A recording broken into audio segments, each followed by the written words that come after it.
No one is born with a passion, right? You would imagine me saying that Steve Jobs was born with a passion for technology. What if he had been born 7,000 years ago, 50,000 years ago? Would he still have that? Would he be dreaming of the iPhone? No, of course not. So where you grow up is going to influence your outcomes far more than who you are. This is terrifying. The greatest predictor of your future success is the zip code in which you grow up. It's not your IQ. It's all about like, what are you going to build? Like at what point do you look inside the brain and go, oh, this is how it works. And so I'm going to build desire. So building desire is one of the most misunderstood things in the world. It's like when people say, oh my God, I'm in love with this woman, and they think it's gonna be like that forever. And when that wanes and they break up and they keep chasing that initial high without recognizing that's just not the truth of human neurochemistry. It's never gonna be like that. So it starts, with that just all-consuming drug-like quality, and then it smooths out into something that's long-term pair bonding. And you have to know how to ride those waves. So desire is very much the same. You have to learn how to fan those flames. You have to take an ember of interest and turn it into a raging inferno. So when I was at Quest, my raging inferno, my reason for existing was to end metabolic disease. Well, now I'm doing impact theory, and I'm not thinking about metabolic disease anymore. I'm thinking about the poor mindset, and I'm trying to save people from their zip code is an easy way to think of it. And so I fanned those flames, which was something I wasn't even thinking about when I was at Quest.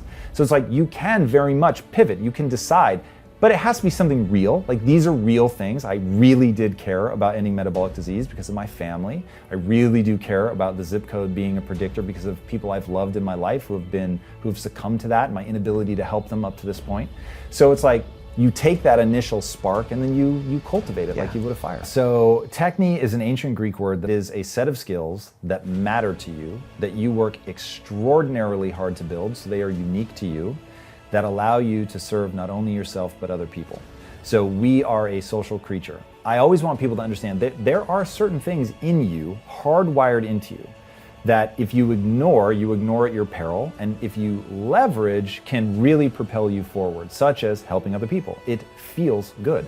You were saying it's so immediate. When you do something nice for somebody, you feel that right then, man. It feels awesome. And like when you see people like really like fighting and just like think of Hurricane Katrina, to use American disaster, where people flew from all over to come and help and save people. And it's like, dude, people working more than 24 hours without stopping. I mean, it's just like working until they collapse. It's crazy. But when you feel like you can help another human being alleviate suffering, like people go all in, man. That is innate to us. We want to do that. We're gonna get this neurofeedback loop of this feels awesome. I feel good.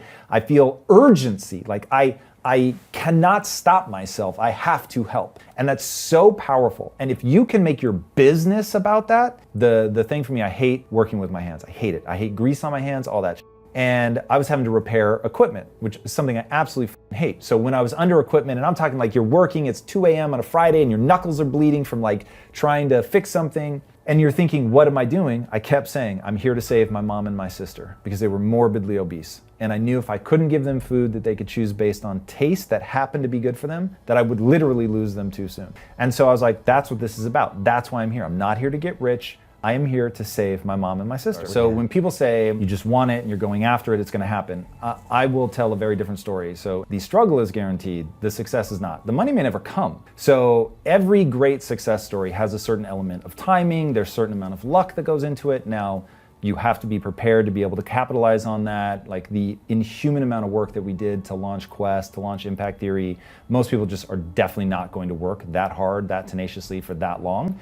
So it became readily apparent to me that I may never get rich, but I could definitely do something that I loved every day. And so what I know is, even if I lost my money, through simple things like being grateful, being willing to build from the ground up again, putting in the work, doing something that's meaningful, serving not just myself, but other people, I can live a life that's fulfilling. And since that's the only thing that really affects your neurochemistry, because I'm always telling people, look, the punchline of life is not wealth, it's not fame, it's not admiration, it's how you feel about yourself when you're by yourself. That doesn't require wealth. In fact, wealth can't touch that. Now, becoming a badass, like that will make you feel good about yourself.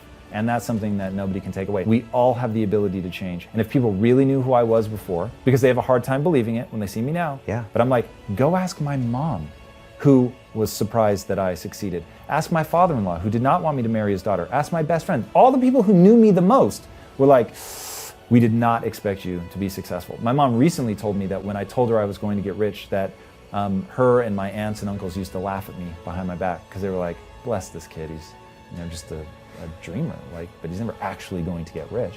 When you realize there is a process to go from hopelessly average to accomplishing something really extraordinary. Any human who meets what I call minimum requirements. So if you do that and then you put in the work, you can get the result. And I'll say that the result is fulfillment. You're not necessarily ever going to achieve wealth, but you can achieve deep fulfillment, do amazing shit, serve yourself, serve other people. You can do some really, really incredible stuff. I think that's far more open to people than they think. I don't want people focused on the money because the money's not going to change how you feel.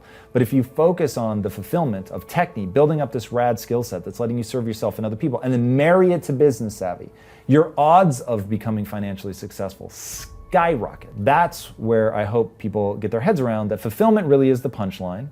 But if you want to express that in a way that generates wealth for yourself, it is very, very real. That is a very real possibility.